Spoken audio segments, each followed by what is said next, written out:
La muerte, tan aterradora y fascinante a la vez. En todas las culturas y a través de todos los tiempos, nos ha intrigado el acercarnos al más allá. ¿Podemos comunicarnos vivos y muertos? ¿Pueden estos incidir en nuestra vida? En esta ocasión, en 4 en punto, les ofrecemos una charla sobre Otra vuelta de tuerca, de Henry James, en la que los personajes se enfrentan a fuerzas sobrenaturales y desconocidas. Acompáñanos a hacer el cuarto en la mesa.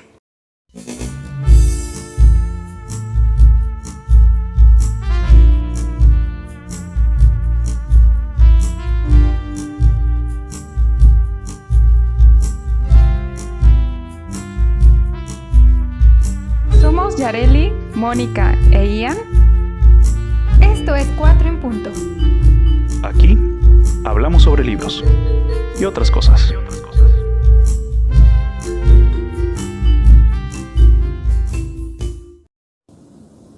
Bien, Otra vuelta de tuerca de Henry James, una novela que ha pasado de generación en generación y que no ha perdido su vigencia. O tal vez sí. ¿Qué opinan? Para mí el autor se esfuerza mucho desde el principio para dejarnos claro que su historia va a ser extraordinaria. Lo expresa muchas veces, sobre todo en ese marco en donde están en una casa, en una celebración, me parece, contándose historias de fantasmas. El narrador primero, no es el segundo, perdón, está escuchando atentamente todas esas historias y dice, no, pero yo tengo algo mejor bajo la manga, ¿no?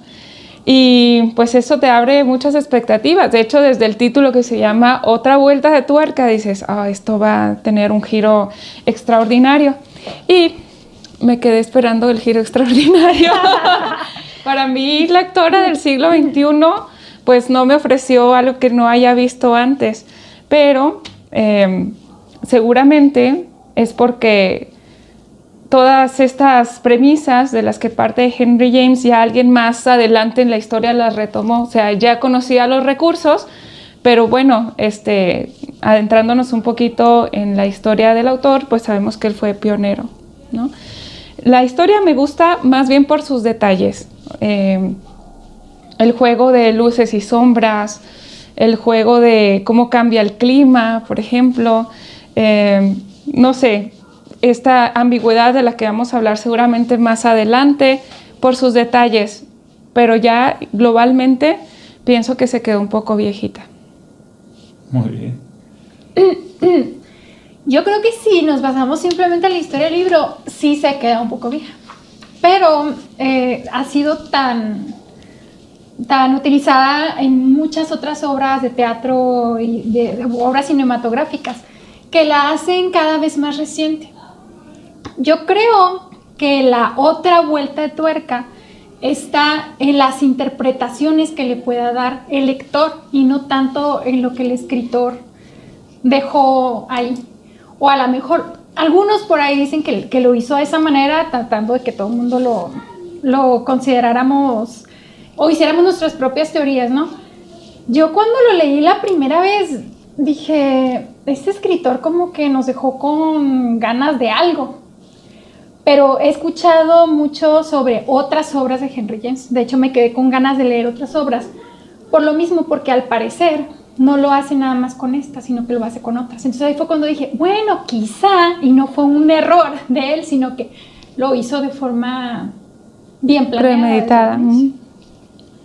Para mí Henry James trata de usar la psicología del lector y los temores del lector y la imaginación del lector. Como en todos los libros se usa la imaginación del lector, desde luego, pero en este en particular creo que es algo primordial. Esas 3 cosas, la psicología, los temores del lector y la imaginación. Luego uno es el que rellena muchos de los espacios que están aparentemente vacíos en la obra y que probablemente estén esos espacios vacíos para que uno vaya rellenando y para que uno vaya generando precisamente esa tensión en la obra. La obra me parece vigente, sí, pero creo que el detalle con la obra es que fue escrita para su tiempo. Y para su espacio también. Claro, y en la forma en la que todo confluía en ese entonces. Estamos hablando de una obra del siglo XIX, y pues hay que entender que de ese entonces a ahora, ¿sí? Ya un poco más de 100 años, pues claro que ha cambiado completamente la situación, ¿no? Hemos nosotros como sociedad también perdido la capacidad de asombro, porque hemos entendido, hemos visto evolucionar el mundo muy rápido, ha cambiado el mundo, y eso hace que nosotros, o que para nosotros, en esta generación, inclusive la nuestra, sea una obra que no genera la repercusión que seguramente tuvo que en no su nos momento asombra. para todos aquellos. Claro, no nos asombra. Hemos visto infinidad de cosas que superan la historia de este libro. Quizá no la historia, la forma en la que se desatan las situaciones. Pero esta historia, por lo que entiendo, es precursora de todo aquello, ¿no? Es la que empieza a poner los tintes y los matices con los cuales otros vendrán a sumar y a sumar y a sumar. Yo creo que lo que envejeció es el contexto, porque al estar narrada de esa manera, uno no puede ser empático con la gente de esta época. Decir, ay, ¿por qué actúan así? ¿Por qué se preocupan por esas pequeñeces, no? Yo por eso decía del espacio, porque en la época victoriana, con unas costumbres que nosotros no entendemos, no tanto por el tiempo, a lo mejor los ingleses de hoy en día podrían identificarse un poco más, pero nosotros no. O sea, mucho de eso no lo entendemos, y a lo mejor por eso no asumimos de bien a bien qué es lo que está sucediendo. Y sin embargo, la ambigüedad es lo que lo hace vigente, porque Sí. al tener tantos cabos sueltos, hace que todavía a la fecha la gente siga hablando de la novela. Nosotros estamos hablando de ella.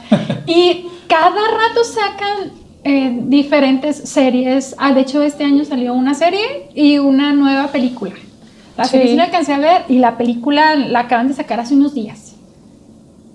Okay. Y así que no estoy enterada al respecto, pero a eso me refiero, con que ese tipo de ambigüedad da pie a tantas diferentes interpretaciones y teorías al respecto, que pues hacen que muchas personas consideren para su propia obra como base esta obra literaria. Pues yo creo que estamos de acuerdo en que es un referente, ¿sí? Y que ha sido importante desde que salió hasta la fecha. Todavía, como lo comentas, todavía hay personas que toman este libro para hacer reinterpretaciones de él, y obviamente es por el suspenso que maneja, ¿no? Es por la psicología que maneja, o es por todo el misterio que se envuelve dentro de la historia del libro. Así que podríamos decir que vigente sí es, aunque a nuestras generaciones el libro como tal pues ya no nos espante, ¿no? Como quizá sucedió con las generaciones primeras que les tocó ver el libro, pero pues podríamos decir que es una obra buena, ¿no? Al fin de cuentas. Sí, como toda historia que ha trascendido el tiempo, tiene matices que todo el mundo puede apreciar, se vuelve universal, y por eso seguimos comentándola, ¿no? Muy bien. Una en punto. Una en punto.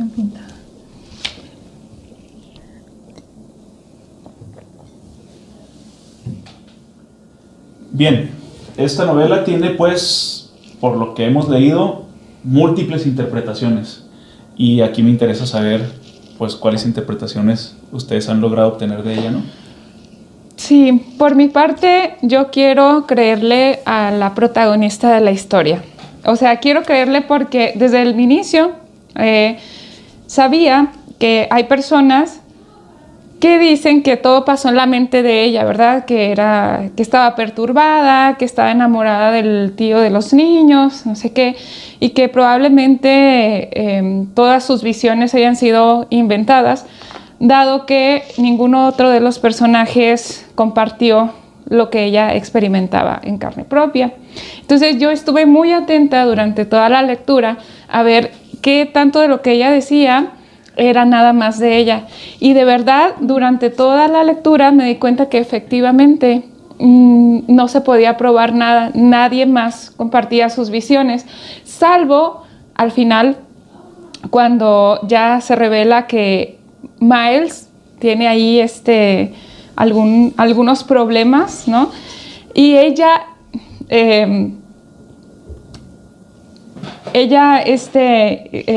actúa en consecuencia, ¿no? Salvando su alma. Insisto, sí es posible que sea cierto que solo haya pasado en su mente, pero no tengo tampoco ninguna razón de peso para no creerle al personaje. Entonces, quiero creerle y ya, a lo mejor es una... Exactamente. Ajá, no, de hecho, como es una historia que está inscrita dentro de la corriente estética que se llama romanticismo, en donde todo lo que le pasa internamente al personaje también se manifiesta en su exterior, y nosotros como lectores no tenemos otro punto de vista más que lo que nos está diciendo ese personaje que está centrado en sí mismo. Por eso no tengo razones para dudar de ella, ¿me entienden? Fuera otro tipo de corriente estética, otro momento histórico más cientificista, bueno, ahí sí, pero pues todo está hecho para que funcione de esa manera. ¿Qué piensan ustedes? Aquí es cierto que el personaje que pues es el personaje principal, al menos porque es quien narra su propia historia, ¿no? O las cartas que se tienen ahí como evidencia, pues son la historia de ella, que ella misma lo narra. Creo que de cierta forma aquí pudieron pasar dos cosas. Para mí pudieron pasar dos cosas: que realmente ella tuviera alguna cierta perturbación, en el sentido de que quería lo mejor para los niños, porque pues eso es lo que se esperaba de una institutriz, ¿no? Desde luego que quería su educación. Muchas de esas personas lograban relaciones afectuosas muy poderosas, muy fuertes con las personas a quienes cuidaban, sobre todo las institutrices. Y creo que en su afán de mejorar a los niños, de darles esa educación, de tratar de librarles de todo el espanto de ser huérfanos, de que su tío no los quiera, de que no tengan a nadie más, de que se sepan ellos queridos, de que se sepan protegidos, a ella la obligan todos estos pensamientos a tratar de siempre exceder las situaciones. Inclusive la forma en la que ella mira a los niños, pues, sumamente exagerada, ¿no? Desde mi perspectiva, es decir, o sea, son maravillosos, son como ángeles, sí. Relucen ok, está bien, tienes esas ideas sobre los pequeños amos, ¿no? Y ellos debían de tener alguna calidad también de alguna calidad señorial, porque pues estamos hablando de una época y de personas que tienen cierto renombre o están acomodados de alguna manera, económicamente hablando, socialmente hablando, y cabe en ese momento, ¿no? En esa sociedad, cabe que la institutriz los viera de esa manera y que ellos a su vez se supieran desde niños que son los amos. ¿Sí? Y responsables de una conducta que debería ser intachable. Desde luego. O sea, en ese sentido creo que está bien, por la cultura está bien que así se maneje, me parece perfecto que existan esas distancias, pero creo que ella exacerba esas distancias sí. A un nivel mucho más allá. Y esa situación es la que creo que para mí hace que, si bien vio algo, también lo exacerba, ¿sí?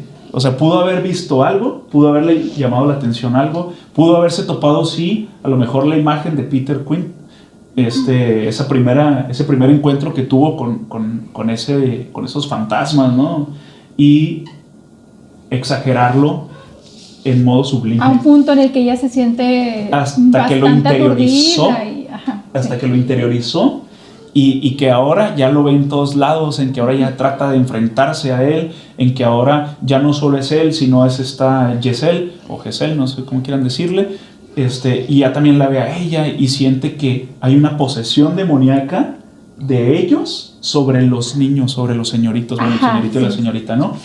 Y Y en ese sentido es en el que creo que es su percepción más la psicología de ese personaje la que están actuando. Su forma de ser tan exagerada en todo, porque me parece sumamente exagerada, es lo que creo que hace que las cosas pequeñas que ve se le hacen un mar, ¿sí? Y que le desbordan, y que de pronto pues ya no tiene ni siquiera control ella de todo lo que ha creado su mente, su imaginación, por las cosas que realmente pudo haber visto, pero deja de tener un control total de sí misma, a tal grado que el final... O sea, deja al final el rato. Habla de pero a tal grado que el final se ve que es totalmente, ella está totalmente fuera de sí, desde mi perspectiva, ¿sí? Tan fuera de sí que termina en esta quizá ahí tragedia, no está la vuelta de tuerca en el final. Pero bueno, miren, yo no pude aferrarme a una hipótesis, por más de que quise. De inicio, bueno, creo que por lo menos la primera vez que leí el libro y todavía la segunda, he tratado de aferrarme a la idea de que los fantasmas existen, porque se me hace que hay muchos indicios por ahí de que algo sí algo está pasando. No, claro. no con los fantasmas, no con las visiones de ella, porque ella era la única que lo veía, quizá Miles por ahí, Flora actuaba raro, pero los niños actúan tremendamente acartonados.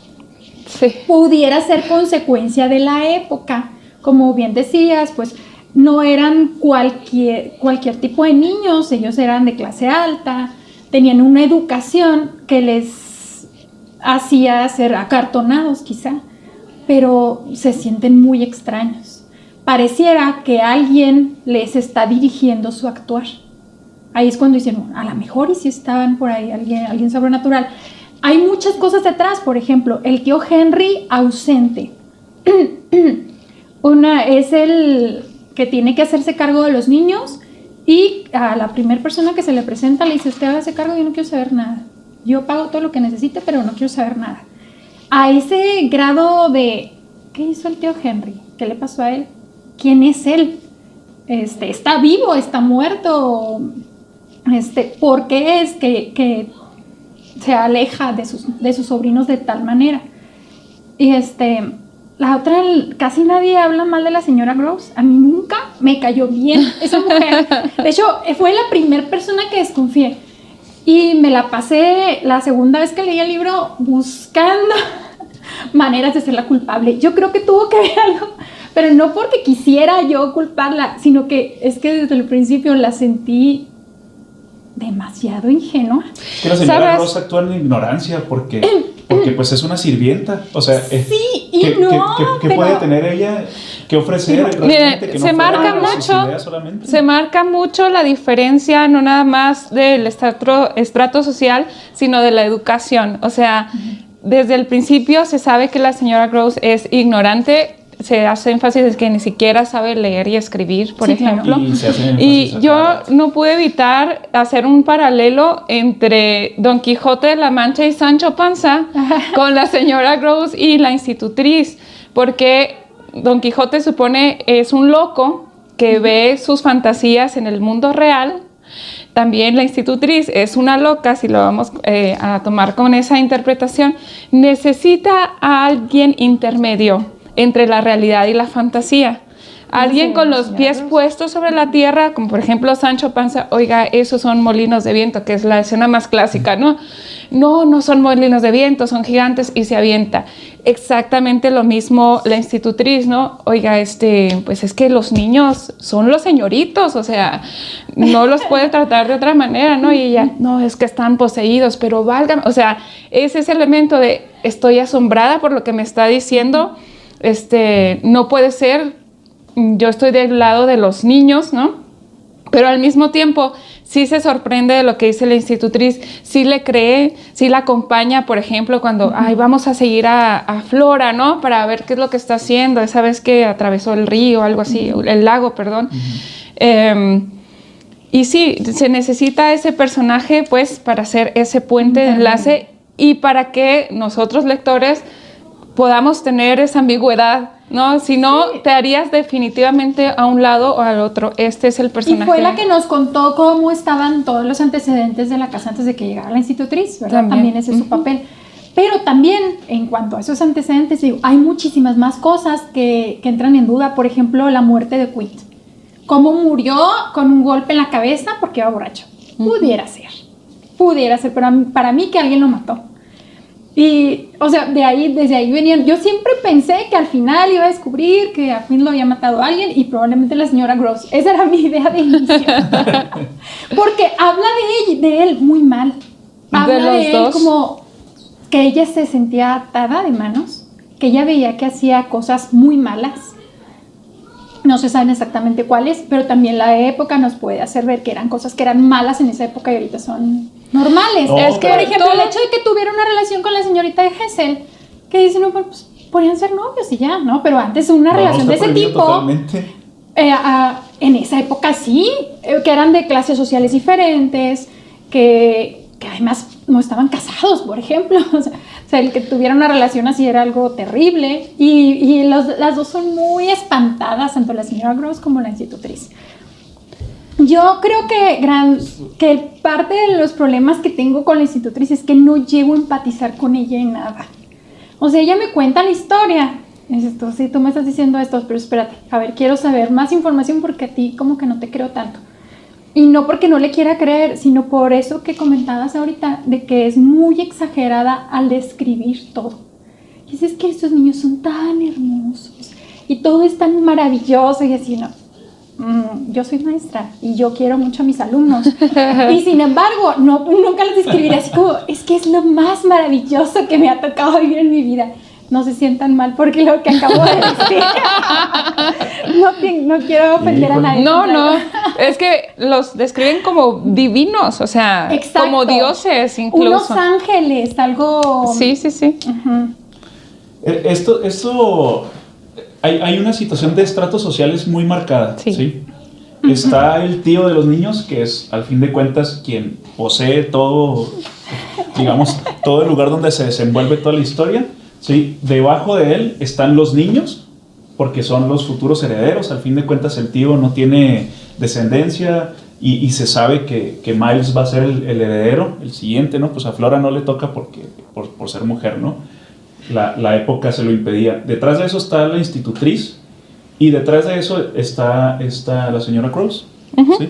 Sí. Bueno, todos esos escalafones que hay, socialmente hablando, implican para la historia y para el momento, ¿sí? O sea, para este siglo, implican las medidas o las formas de comunicación entre ellos, ¿sí? Uh-huh. No hay manera de que la señora Gross se comunique con los niños directamente porque estaría pasando por la institutriz.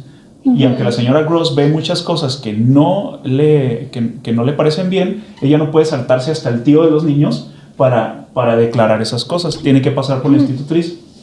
Toda esta situación social que se vive en la historia nos permite a nosotros realmente vagar de un lado a otro, ¿sí? Y tener que ponernos y situarnos en donde están ellos. No lo podemos traer a nuestro momento porque eso no va a suceder. Te voy a poner otro peldaño.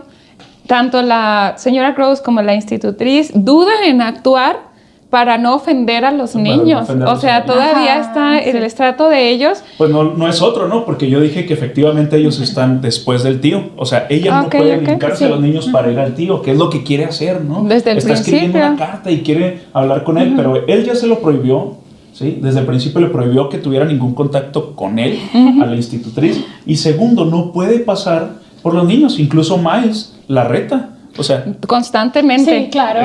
Y ese reto, ¿sí? Es algo que ella como institutriz no puede aceptar. O sea, ella tiene que bajar o doblar las manos y decir, al fin de cuentas, él es el señorito. Es el señorito Miles, él es el amo. Y en muchas ocasiones dobla las manos. A mí, ¿cómo me llama la atención esa conversación en donde él le dice, ¿y cuándo voy a volver al colegio? Y ella, ¿por qué? Pues vamos a ser sinceros, ¿usted qué me puede enseñar a mí, no? Uh-huh. Cualquier institutriz se hubiera ofendido por eso, pero no, ella se asume como incapaz de enseñarle algo a él que es el señorito, que es hombre, dejen ustedes, o sea, ni siquiera por su condición de infante, es que es hombre y por eso yo no lo puedo educar como es necesario. Además, ¿no? Es hombre y la clase social a la que pertenece, que ya es de nivel más bajo, sí. Yo por eso creía que la señora Rose había tenido que ver algo con la muerte de Quint, porque, o sea, la manera en que ella fue la que nos introdujo, aunque lo vio primero la institutriz, no lo vio muerto. Ella es la que hablaba de la maldad de él. Claro que ya después lo exageró la institutriz, ¿no? Ella sentía que sabía todo. A mí me parece que la institutriz más bien es una persona muy ingenua. Sí. Llegó creyéndose que sabía todo. Y le tocó ver una que otra cosa por ahí. Y llegó creyendo que sabía todo y que ella iba a proteger a sus niños y que se sentía la superhéroe. Y pues no sé, ¿puedo hablar algo al final? Pues hablar lo que quieras. Yo sí creo que al final ella lo mató a Miles. Creo que sí estaban los fantasmas. Ya al final no pensé que lo fuera a decir. Pues dijiste que sí. Yo Alerta de creo spoiler. que lo mató por esa razón, porque era tanto su temor que a lo mejor sí había entes malignos por ahí, pero ella estaba tan asustada. No creo que lo haya matado por otras cosas. Hay quienes todos lo ven como desde el punto psicológico, que piensa que ella se está inventando todo y que tenía muchos rollos sexuales hasta con Henry, con el tío. Digo, pues sí se platica por ahí que Sí le gustaba sí tenía el un amor tío. platónico, o sea, generó un amor platónico así de buenas a primeras en la entrevista y ya, o sea, se quedó enamorada de él. Exacto, digo, para nosotros pero es absurdo, ¿no? Pero exacto, pero a mí se me hace una muy tontería, porque además ella no se la pasa hablando del tío, diciendo que como quisiera. Una parte al inicio, que ella quisiera que llegara el tío y como que hubiera algo, no verlo. Ujú. Y ahí fue cuando se dio cuenta que era Quint, ¿no? El que estaba viendo y no estaba viendo al tío.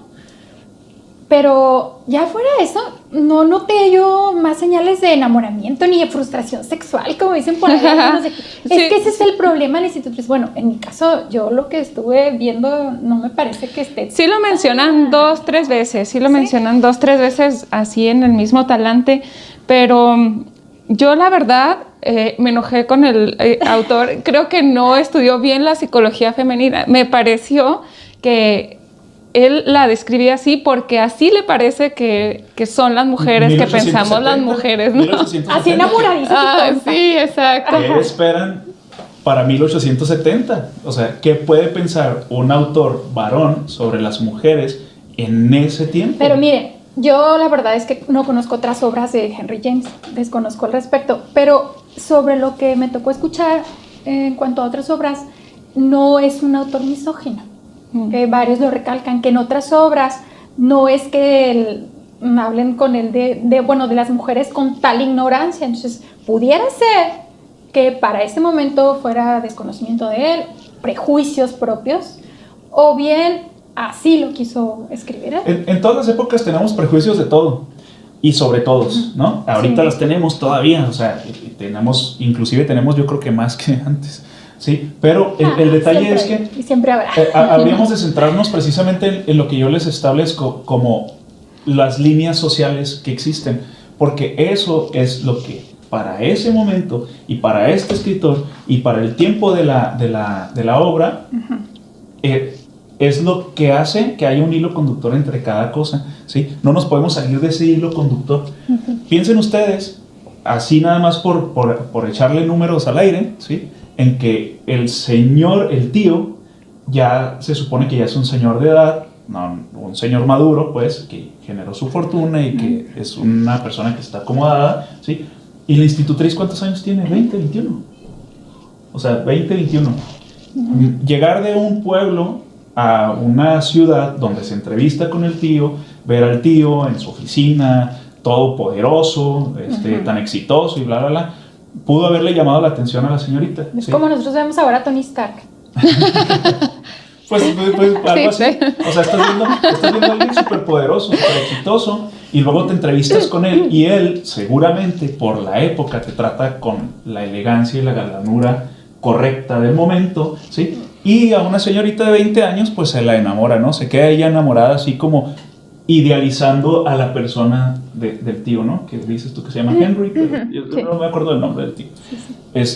Y lo idealiza, ¿no? Detrás de eso, él le dice, le encargo a usted se va a encargar de todo, usted va a ser la que domine todo, usted encárguese, yo no quiero saber nada. Está dentro de todo su poder lograrlo o no.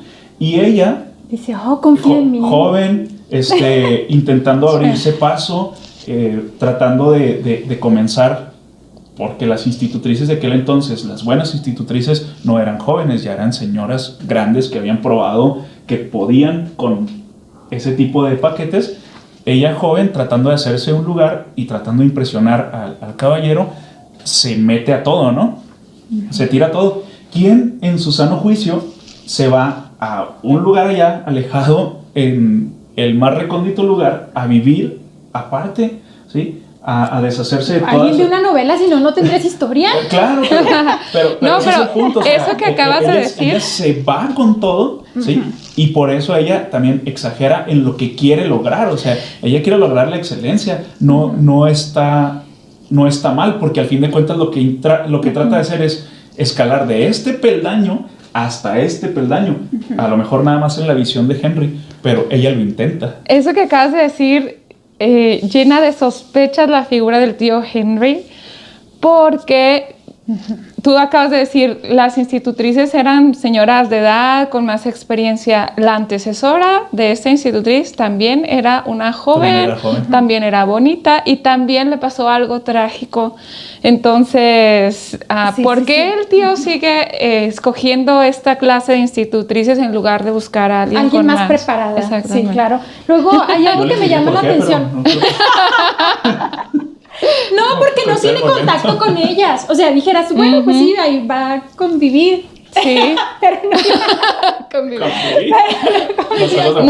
Muy en la línea de la novela, porque ahí pasan muchas cosas sexuales raras, pero nadie dice nada, nadie las menciona. Pues se dejan entrever. Se dejan entrever, exactamente. Pero yo también llegué a pensar que el tío estaba muerto, porque por la misma ausencia, o sea, él dice, no me pueden hablar, yo no me voy a encargar de nada, o sea, usted hágase cargo. Y luego además, la señora Gross habla de él, o no se sabe si habla de él o de Quint, porque en ese momento dice, las prefería, así le gustaban todas las personas, como tiempo pasado, prefería. Y entonces, en ese momento, lo que está diciendo la señora Gross, todavía no se sabe si está hablando de Henry, del tío Henry, o si está hablando de Peter Quint. No, porque ¿quién elegía a las institutrices? El tío. El tío. Bueno, pero la señorita Hessel fue novia de Quint, entonces también podría ser que a eso se refería. Pues es que, miren, esto tiene que ver con dos cosas. Las emociones que produce en la obra, ¿sí? Las que nos produce a nosotros, y la psicología que yo les decía antes, que maneja de nosotros mismos. Por ejemplo, algunos de nosotros vemos como que las cosas prohibidas que hacían eran cosas sexuales, ¿sí? Pero no lo dice exactamente. O sea, podían ser otro tipo de cosas, como de que hablaran, o como de que estuvieran juntos, o como de que planearan cosas. Sí. O sea, uno le suma lo que uno trae adentro, ¿no? Sí, no, la boca habla de lo que hay en el corazón, ¿no? Dice la Biblia. Pero el punto es que uno le va sumando, dice uno, ¿pero qué es lo que está pasando con este personaje? El día que Miles se sale, o sea, que es el único momento en el que a mí sí me parece algo así de suspenso, de terror, cuando Miles se sale y está afuera y le dice a la institutriz cuando va, es que yo sabía que esto ibas a hacer. O sea, en ese momento a mí me parece de terror, es el único que me parece de terror, pero no me parece de terror por la situación, ni por el momento, ni por la atmósfera. Me parece de terror porque Miles lo hace premeditadamente. Miles lo hace varias veces. Bueno, continúa. Pero tú eres quien le suma y quien le acomoda a la historia, ¿sí? Porque ahí estás poniendo tu propio miedo sobre el por qué está haciendo esto, y tú dices, entonces si es algo demoníaco el niño, o a lo mejor si el niño sí tiene ondas así perversas, mentalmente hablando, tiene situaciones perversas, y él realmente se domina a sí mismo, y así es, ¿no? No es que sea acartonado, es que esta es la fachada que pone para imponerse sobre la institutriz. Entonces, digo, las emociones que te produce son tus propias emociones, ¿sí? Sí. O sea, tú eres el que en realidad está exacerbando por momentos tu propia vida, tu propia historia, tus propios conocimientos con situaciones que aparecen ahí. Entonces me parece que es una obra que es una obra más que de terror, me parece que es una obra psicológica, ¿no? Eso a mí me lo parece lo sí, más. nada más que también se le aporta a la atmósfera con las descripciones de la noche, de la luna, de la arquitectura, por cierto, impresionante, sí, una casa enorme, las escaleras, los ventanales. Sí, ya lo hace gótico. Exactamente, gótico, exactamente. Estamos Entonces, hablando de Inglaterra, no todo ocurre dentro de la mente de los personajes y del lector en este caso. También nos preparan el escenario. ambiente en general. Sí, lo eligió bien, desde luego. Pues no podías hacer esto mismo si los personajes fueran del Cairo, ¿no? En cuanto a lo que no se hubiera comentaban, prestado de la misma manera. en cuanto a lo que comentaban sobre qué tanto son cosas realmente de la mente de uno, si son cosas sexuales o no, pues es que hablan mucho de la palabra perversión. Sí. Entonces, hay momentos en los que llega uno a decir, bueno, ¿qué era perverso en esa época? ¿Se hablaban? ¿Se tomaban de la mano? ¿Era perverso? Digo, puede hablar de mi propio desconocimiento sobre la cultura del lugar y la época. Entonces, yo a veces decía, pues una perversión puede ser que se tomaban de la mano dos personas de clases sociales diferentes y que era algo terrible y lo hacían frente a los niños. Que estuviesen solos, Claro. varón y mujer, en un lugar, que se quedaran de ver, en un lugar, en ese momento, ya era perverso. Podría ser, exacto. Ya era perverso. Y O sea, los niveles de perversión ahí son desde lo más simple para nosotros hasta el realmente pero de los análisis peor. más recientes de la época le añaden muchísimas cuestiones sexuales que pudiera ser que se dejaran entrever en ese momento, pero yo voy más al contexto de la época, que creo que las perversiones eran, como dices tú, el simple hecho de que estuvieran hombre y mujer solos junto al lago y en presencia de los niños. Pues yo nunca vi, por ejemplo, que algo de lo que se dice que hicieron los demás, en este caso Quinn y Giselle, yo nunca vi el reflejo de ello en los niños. O sea, nunca vi que Miles o que Flora tuvieran una especie de perversión sexual con algo, no. Claro que se le deja a Miles, se le deja algo que lo corrieron de la escuela por algo que hizo y tampoco sabemos qué es, ¿no? Entonces te pones a pensar. No, sí bueno, se dice ahí. Un poco. Sí, al final Miles le dice a la institutriz que lo corrieron porque le decía cosas, nomás dice así, Es que a sus compañeros, pero esperan, o sea, ahí, ¿a quién se lo decía? Pues a las personas que más le gustaban. O sea, también no es que dijera al aire todo, ¿no? Es cosas que perturbaban a las personas a las que le agradaba él. ¿Sí me entiendes? O sea...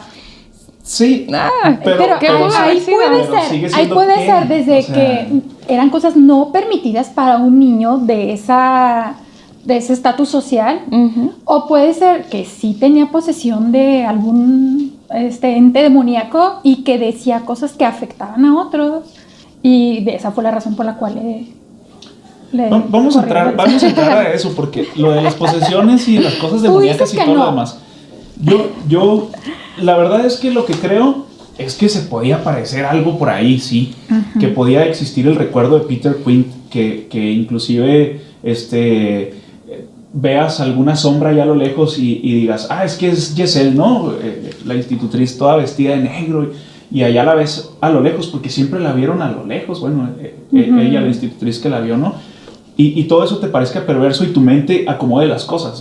Digo, a mí me pasa a veces que estoy solo en la casa, está la luz apagada y veo sombras allá, ¿no? En mi casa no se parecen cosas. Porque, bueno, el punto es que eso puede pasar, pero de eso a una posesión demoníaca ya hay un trecho muy amplio, muy amplio.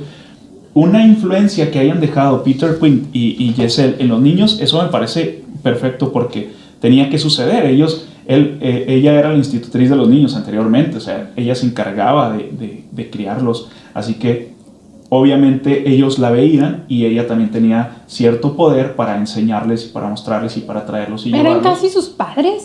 Desde luego, o sea, eran como sus padres. Y en ese sentido yo digo, puede que exista una situación de que haya fantasmas y que ese recuerdo de esos fantasmas o esa situación haga que los niños se comporten de alguna manera específica. En este caso de una manera bien rara, porque los niños son súper raros. O sea, no parecen niños, para mí no parecen niños en ningún momento. ¿Sí? Pero además o adicional a eso, pues tú dices, el resto es como que lo acomodas para decir que sí hay algo ahí de fantasmas, sí hay algo ahí de cuestiones demoníacas, pero no como las cuestiones demoníacas de que se revuelcan y tiran espumarajo por la boca y así, ¿no? Sí, porque no es de monstruos. Exacto, no es así como en ese sentido, sino que las cosas demoníacas, de nuevo, para el siglo, para la época, ¿sí? Podían ser, o sea, infinidad de cosas. Todo el mundo tachaba una actitud social no aprobada, ya como era impura. Ya era algo demoníaco, ya era algo impuro, era algo demoníaco. Entonces, aquí también nosotros estamos fuera de contexto, ¿no? Si nosotros estuviésemos en esa época y recién lo leyéramos, a lo mejor serían nuestras impresiones muy diferentes y ni siquiera serían las cuestiones sexuales las primeras que nos vinieran a la mente, sino habría un sinfín de perversiones que pudiéramos declarar, ¿no? Ahora ya no nos toca porque cada vez hay menos perversiones, o sea, digo, siguen estando ahí. Cada vez se tachan más de la lista. Pero ya no las consideras perversiones, ya lo consideras algo cotidiano y ya no lo piensas como tal, ¿no? Pero sí, yo les puedo decir que hubo un obispo, no sé, de Canterbury, una cosa así, que le platicó a Henry James, y hablando del autor, le platicó a Henry James una historia sobre dos niños que habían sido acosados por fantasmas, por espíritus, ¿sí? De ahí, aparentemente de ahí resulta la novela, esta novela. Entonces, esas cosas creo que suceden, desde luego creo que suceden, y de ahí el autor toma ese elemento fantástico, ese elemento aterrador, para incluirlo en su novela, pero él con su formación mayor, bueno, entre muchas otras cosas psicológica, pues empieza a jugar ya con la mente, ¿sí?, del lector, quizá con su propia mente, y genera esta obra, ¿no? Tanto es así que la deja trunca en muchas cosas, como para que tú rellenes todo lo demás, o te quedas así como, espera, es que hay algo que le falta, y todo el tiempo está tu mente tratando de rellenar ese algo. Así que creo que esta es la situación, o sea, sí hay espectros, sí hay fantasmas, los hay, pero no están ejerciendo una posesión demoníaca sobre los niños. Ajá, exacto. La situación de los niños es que ellos también están afectados por las situaciones anteriores y se quedaron ya en una situación así acartonada, como tú dices, ya de no interactuar tanto y de saberse dueños y señores. Y en ese sentir, pues la institutriz, con su forma de ser tan exagerada, pues intenta arrebatarles a ellos esa actitud que ahora tienen y volverlos, digamos, a la infancia normal, ¿sí? Pero pues con una decepción terrible, ¿no? Porque no lo logra y termina siendo tan fuerte su desesperación que al final pues termina por matar lo que quiso rescatar, ¿no? Conste que en el libro nunca se dice que ella lo mate. Esa es otra interpretación. Esa es una interpretación. Claro. Yo, por ejemplo, Pero sí dice que lo abraza muy fuerte, ¿no? Y que después ya aparece sin vida. Mis hipótesis, ya les había comentado esto. Siento que la muerte tanto de Gesell como la de Quint son demasiado sospechosas.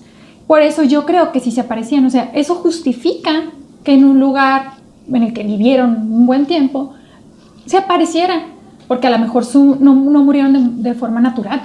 Y siempre tenemos una creencia popular de que quien muere de forma natural, pues como que ya tiene su forma misión cumplida, ya se va. Y quien no, ¿verdad? Es como una idea que tenemos preconcebida, por lo menos sí, yo. Totalmente. Y que quien no tiene esa muerte final, esa final bien logrado. Bien logrado. Tiene que concretar, sí, tiene que concretar algo, vuelve para a lo mejor vengarse de quien le hizo daño o algo así. Creo que por ahí estaba mi idea de que se aparecían ellos. Pero quizá la otra vuelta de tuerca, no sé, que se aparecieran y que se le apareciera a 2 niños en lugar de 1, sino que los villanos no eran ellos. O sea, ellos vivieron su vida, hicieron algo que a lo mejor en su momento no era bien visto, alguien los mató. Y pasado el tiempo, la vuelta de tuerca es que la que se volvió mala sin quererlo ser fue la institutriz. Porque su miedo y su querer ayudar a sus angelitos, de que nadie les hiciera daño, hizo que finalmente terminara matando a Miles. Creo que esa es la vuelta de tuerca, que la que estaba por salvar iba a redimir a sus niños, terminó siendo la asesina. Pues una buena Con ese interpretación. abrazo tan intenso al final, o sea, es que ella Un estaba abrazo poseída de miedo. amor asesino. Estaba, pues yo no sé, yo nunca he tenido ese miedo, pero la descripción ahí sí se nota que ella estaba terriblemente asustada. Obsesionada, sí. Yo voy más a eso, a que la influencia de Peter Quint y de Giselle no es sobre los niños, sino sobre ella, sobre la institutriz. O sea, por los niños ya pasó, ¿no? Y los niños no manifiestan, es que no manifiestan nada, pero no manifiestan... Manifiestan una conducta adulta, que a lo mejor sí tuvieron influencia sobre los niños, pero no una influencia maligna. No, pero al fin de cuentas, esa situación, creo yo que más bien la influencia es hacia la institutriz, ¿sí? Los fantasmas o el recuerdo, digamos, lo voy a decir así como el recuerdo de Peter Quint y de Giselle, son los que atormentan a la institutriz, no a los niños, ni los niños son atormentados por nada de eso, ¿sí? A la institutriz. De hecho, ya lo ve y se le hace ahí raro y es una figura fea y gris o espantosa, ¿no? Cuando ve a Peter Quint. Pero se pone más difícil o se pone más feo para ella cuando habla con la señora Gross y la señora Gross le rellena todos los espacios que ella no tiene. Es que sí, era así. No, es que había un señor aquí, ¿no? Que se llamaba Peter Quint y que no, bueno, pero ustedes ya están muy instalados en la hipótesis de que todo sucede en la mente de ella. Recuerden que hay detalles que no nos pueden, o sea, que nos pueden sacar de ahí. Exactamente, no podemos asegurarlo, porque sí, la institutriz tenía derecho a hacer influencia sobre los niños, pero él no. Él es un empleado del exterior de la casa, ni siquiera puede estar adentro, así que no tendría por qué tener ningún contacto con los niños. Y luego, otro detallito, la vestimenta con la que lo vio la institutriz no le pertenecía a Peter Quint. O sea, es algo que ella no pudo haber inventado desde el principio, ¿no? A mí me pareció una persona vulgar, una persona de bajo estatus, pero estaba vestido, exactamente. Y ahí es cuando tú dices, la otra señora le rellena, es Peter Quint, porque él solía utilizar la ropa del señor, y eso también, qué terrible, ¿no? Entonces, no es tan rellenable. Sí hay ciertos detallitos que ahí estaban. Por ello yo creo que no. Las cosas. Sí le acomoda las cosas, pero yo sí, por eso creo que no se lo inventó ella. Creo que estaban ahí esos entes, sí existieron. Entre lo que van platicando, se va descubriendo que eran ellos. Nada más que con el tiempo, creo que lo que más afectó la historia fue el miedo tan terrible que tenía ella. Sí, yo estoy de acuerdo. Y que además ella desde el inicio se creía que sabía exactamente lo que estaba pasando, porque los vio y dijo, ellos le quieren hacer daño a mis niños. Luego decir, bueno, pues puede haber por ahí seres y lo que sea, pero a lo mejor lo único que querían era tener un buen final, que se supiera quién los había asesinado o algo así, y no hacerle daño a sus niños. Bueno, ¿qué les parece si lo dejamos hasta aquí? A menos que tengan algo más que decir al respecto. ¿No está bien? Y vamos a un aspecto más, ¿no? ¿Sale? 2 en punto. 2 en punto. 2 en punto. Bien, pues creo que lo único que nos queda es deliberar sobre el libro, si nos gustó, si no nos gustó. Nuestras percepciones generales ya las tenemos, pero aquí yo creo que vale la pena llegar a las conclusiones. ¿Les parece? Muy bien. Muy bien. Pues, puntos en contra. Si estás buscando una lectura que te atrape desde el principio y te tenga al filo de la banca, esta no es. Esta es una historia que entiendes hasta el final y entiendes que es adaptable a lo que tú quieras poner de ella, como estuvimos platicando, ¿no? Es como uno de esos trajes unitalla y te queda a la medida porque tiene muchos espacios vacíos que el lector tiene que llenar según su propia interpretación. Y pues ahí mismo creo que radica su maestría, ¿no? La maestría del estilo, por eso ha sido tan retomada incluso en el cine, en las series, porque pues son diferentes visiones de cada realizador y por eso pues no existe como la película definitiva de Otra vuelta de tuerca, perdón, porque no es posible, o sea, no es posible, son demasiados matices, demasiadas gamas y nunca te puedes estacionar en esto es la historia es lo que tú quieres que sea, así. Y eso me parece dificilísimo de lograr. Muy bien, yo tengo, por ejemplo, como punto en contra, no logras comprobar tus hipótesis, las que vas generando durante la lectura, y dices, creo que sí se va para allá, creo que sí va, no, a lo mejor y no, y vas con las dudas todo el camino, llegas al final y tú, no me respondieron ninguna de mis dudas, ni tampoco se comprobaron hipótesis, o casi ninguna, y tampoco se refutaron hipótesis, o casi ninguna. Ese sería mi punto en contra. Y mi punto a favor, creo que es lo que la mayoría toma en cuenta como bueno de esta novela, es que el lector es el que define, es el que dice, es que esto es lo que fue, inventan su propia historia. De hecho, creo que está muy padre como taller de escritores.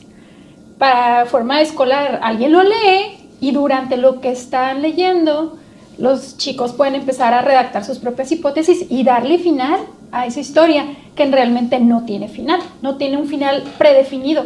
Muchas veces nosotros mismos somos los que le damos ese final. Que el final será tan bueno como tú, ¿no? Como tú quieras que sea. Como tu mente, como lo que tú le pongas. Desde luego. A mí me parece que para mí la historia empieza muy bien, muy muy bien. A mí, por el contrario de lo que dice Yareli, a mí sí me atrapó al inicio, ¿sí? Una cena en la víspera de Navidad, todos alrededor de una fogata contando historias de terror, ¿no? Y sale la primera historia de terror es donde un niño ve un fantasma y todos pensarían que ahí termina la cosa, pero resulta que la mamá también ve al fantasma, entonces ya esto se vuelve así como, oye, esto sí es terror, ¿no? O sea, no es que el niño lo imaginara. Y de pronto sale alguien más que dice, bueno, pero ¿qué creen, no? Yo pudiera darle una vuelta de tuerca a esto contándoles una historia donde son dos los niños que ven a los fantasmas. Y me atrapa. Me gusta y empecé a hacer conjeturas, pero a mí se me desmorona la historia completamente cuando ya empieza a aparecer la institutriz y empiezo a ver que no sucede mucho en la trama o que no avanza tan rápido a pesar de ser una novela corta, no avanza tan rápido como yo quisiera. Mis puntos a favor son que tú puedes rellenar con todo, entonces como les decía, pues tú eres realmente el artífice de la historia y eso me gusta porque pues de lo que tú tengas adentro es de lo que se va a tratar la historia, ¿no? Al fin de cuentas es tan buena como lo que tú le puedas aportar a ella. Ella solo te devuelve lo que tú le diste, te lo devuelve transformado y eso me gusta, me parece que es algo muy bueno y que por eso la obra aún permanece, ¿no? Ya son más de 100 años con esta obra, pero me parece de nuevo que sí tiene vigencia, que sí es vigente. Y creo que los puntos en contra son que no estamos ya en este momento como sociedad adaptados a este tipo de situación, a este tipo de lenguaje, a este tipo de momentos, a este tipo de sociedades, y eso nos impide sumarle más a la obra. Entonces pues también veo una cierta limitación socialmente hablando, culturalmente hablando, o vamos por época, veo una limitación en cuanto a lo mucho que se le puede sumar. Me imagino que esta obra fue un boom en su momento, puesto que trataba de todas las cosas que en ese entonces eran válidas, no solo para el autor, sino para toda la sociedad en general. Así que pues creo que la obra es buena como libro, tal cual como historia. No me parece que sea una historia tan entretenida, tan fácil de llevar, ni que tú la recomiendas así, léete esto, te va a dejar así. No, necesitas recomendársela a alguien que sí vaya a meterse en la historia y que sí le vaya a aportar a la historia. De lo contrario, creo que no va a funcionar y cualquiera te va a decir, ese libro ni me gustó para nada. Es que no puedo evitar pensar en Julio Cortázar cuando él clasificaba a los lectores. Va a sonar enojoso para ciertas personas, ¿no? Pero lo clasificaba en lectores hembra y lectores macho. De hecho, en su época, obviamente los grupos feministas quisieron colgar a Julio Cortázar y él se tuvo que disculpar públicamente, ¿no? Pero es que es así, este libro está hecho para lectores que quieran poner de sí en él. Si tú quieres una historia redonda, una historia acabada, una historia masticada, este no es el libro para ti. Todo lo que decían sobre, es que no sabemos del contexto histórico, es que hasta eso te exige, ¿no? Sí, tienes que exactamente, para poder... Sí, probablemente un contra visión sea que el contexto no nos genera empatía, porque es un mundo totalmente diferente al que vivimos de forma actual. Y un punto a favor, pues es ese que comentas, que nosotros le vamos sumando a la historia. Exactamente. Pues a pesar de eso está bien narrada, está bien explicada, tiene escenarios muy buenos, o sea, sí está bien contextualizada. Creo que en realidad a Henry James sí le sirvió mucho pues vivir en Londres, ¿no? En su tiempo, inclusive él como persona fue poseedor de una mansión llamada Bly, entonces pues claro que está llena también de situaciones personales que él pudiera vivir, las cuestiones de psicológicas, las cuestiones espiritistas, las cuestiones de arte, de literatura, que él personalmente vivía, están plasmadas en esta obra. O sea, me parece increíble que todo eso lo haya plasmado en una sola obra y que le haya quedado tan bien. Creo que si llegas a ser un lector osado, un lector que le guste aportar y que le guste meterse a la historia y que le guste buscar los entresijos y escarbar, este es un buen libro. Al fin de cuentas te puede dejar con un sabor amargo cuando dices, pues no me cerró mis conclusiones, ¿sí? Pero también te puede dejar por la misma situación, te puede dejar con un abanico espeluznante de posibilidades, y eso me parece que es que es lo mejor de la obra. Yo quiero hablar sobre eso, pero antes algo que se quedó anteriormente. Comentabas tú que probablemente por eso esta novela en esa época fue un boom. Por lo que yo estuve viendo, no fue un boom en esa época. De hecho, ninguna de las obras de Henry James en su momento fueron exitosas. Un éxito que le daba de comer, pero no tan grande. Y con el tiempo, conforme se fueron dando a conocer, fue que ya me imagino que a su muerte, como en la mayoría de los casos de los artistas, sí, que se van apreciando. Y probablemente sí, de mi forma personal, lo mejor de la obra es que es alguna obra que te invita a profundizar. Lo lees una vez y dices, oye, me deja con muchas dudas. Y te lleva a que vuelvas a buscar, lo vuelves a leer, lo lees desde el punto de vista, desde una hipótesis, es que la señora Gross hizo esto. Lo vuelves a leer, ahora con otra hipótesis, ahora, ¿qué está pasando con el tío? Y vuelves a leerlo con otra y así. Y vas encontrando detalles además que sí, no habías notado. Sí, desde la arista, desde que estés tomando esa historia. Y creo que, como dices tú, pues a las personas a las que les gusta profundizar en un texto, pues probablemente va a ser muy enriquecedora. Así es. Para leerla vale la pena hacer un mapa de personajes, ¿no? O sea, pones tus personajes abajo, ¿no? Con sus nombres, y luego empiezas a generar líneas de todo lo que construye cada personaje, porque al fin de cuentas todo ese entramado lo vas a leer y a releer y a releer, sí, para poder descifrar qué es lo que cada personaje porque a pesar de que es una novela corta, que es prácticamente un cuento, pues tiene muy poquitos personajes, al principio vas a ver un mapa de personajes, y si lo vuelves a leer, ese mapa de personajes podrías voltearle la... Sí, pues, necesitas tener tu brújula y saber hacia dónde vas a caminar en este momento para descubrir algo allá, y después tendrás que caminar hacia otro lugar para poder descubrir algo más. O sea, realmente es un universo en sí misma, y hay mucho que descubrir en ella. O sea, yo creo que es la razón por la cual todavía es una novela tan famosa, que es un clásico, que se sigue haciendo y rehaciendo en múltiples obras artísticas. Pues sí. Bueno, pues parece que es todo. ¿Les parece? Sí. 3 en punto. Claro que sí. 3 en punto. 3 en punto. 3 en punto. Oigan, pero falta un punto, ¿no? Falta el cuarto punto. El de ustedes, ¿qué tienen que agregar?